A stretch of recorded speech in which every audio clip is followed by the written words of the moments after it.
This is the Education Business Podcast for consultants and business owners providing services in schools. I'm Claire Riley, and I'll be sharing how to start, grow and scale your education business. Today we're talking about the kind of energy you need as an entrepreneur. It's not just good physical energy levels that you need, which I'm not going to talk about today, but obviously you do need to be looking at that as well. And I'm talking about exercise, space to think, enough sleep, good nutrition. But this episode is about the energy you need to keep motivated on your entrepreneurial ventures. And it's a special kind of energy, an entrepreneur's energy. An energy that sees opportunity and wants to lurch forward full force into immediate action to create something to serve others, to serve the world. And I'm smiling so much as I'm saying this because what a gift. What a gift that we have and how privileged we are to have this gift. I absolutely love that I have this gift and it gives me so much joy.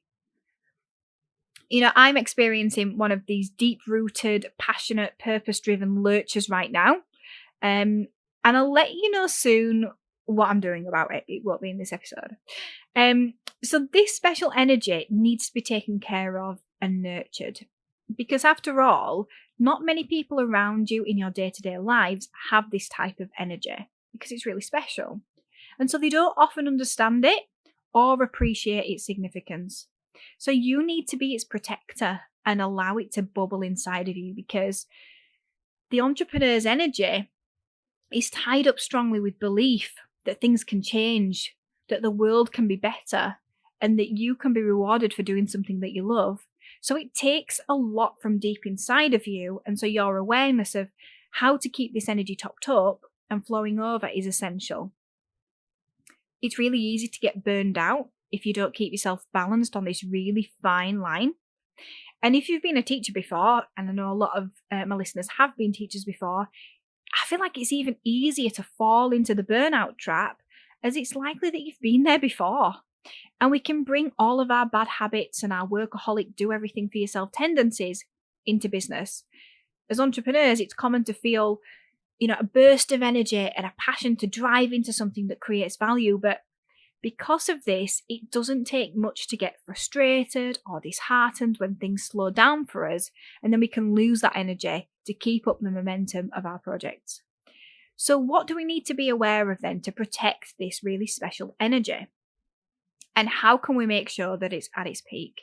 So here are my 5 insights on how to nurture your entrepreneurial energy. So firstly, you have to know what lights you up.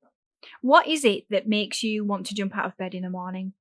And doing more of this will fuel that fire and your energy, as this is why you have that entrepreneurial energy in the first place, to do what you love. If you're not aware of what lights you up, going for days and days on end without doing what fires you up is a surefire way to put your fire out.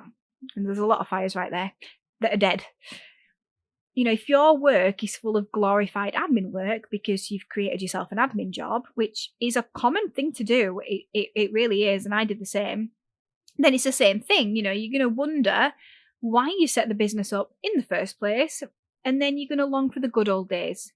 And you'll be confused about where to go next and question whether you actually made a mistake or if you need to pack it in altogether.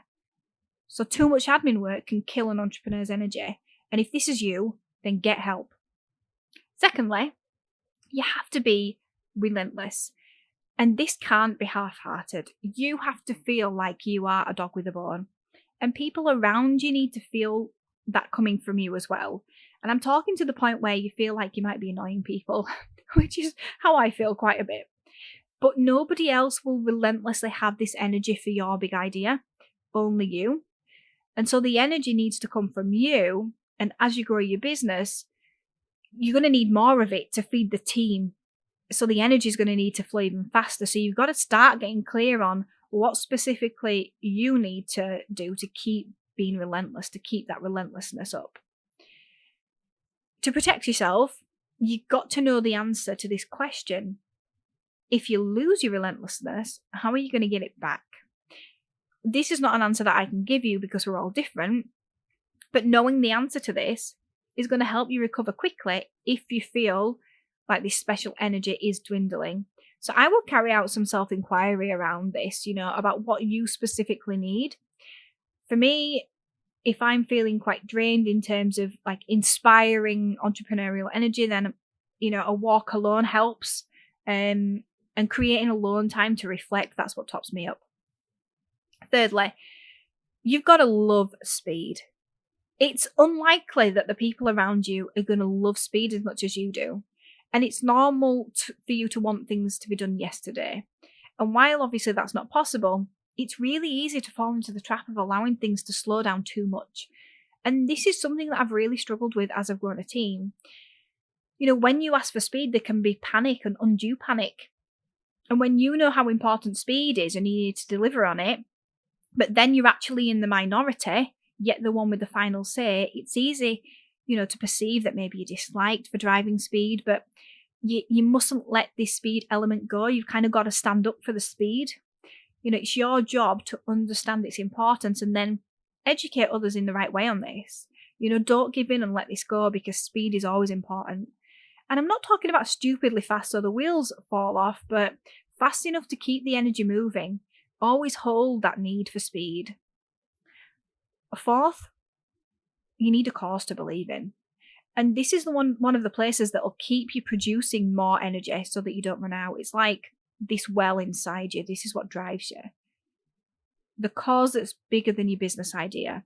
So for me, at Classroom Secrets, it's helping teachers to create a better work-life balance. A better one than I ever had. Education Business Club, it's helping teachers and non-teachers carve out a new path for themselves, a new life. And the new business idea that I've got is about teachers being happy. So my energy comes from a need to create and facilitate teacher happiness all around, because all of those businesses are linked to teachers doing what they love and being happy. And the fifth is fight. This is a big one. You've got to be ready for the fight and have the resilience for it. And this is why you need to be relentless.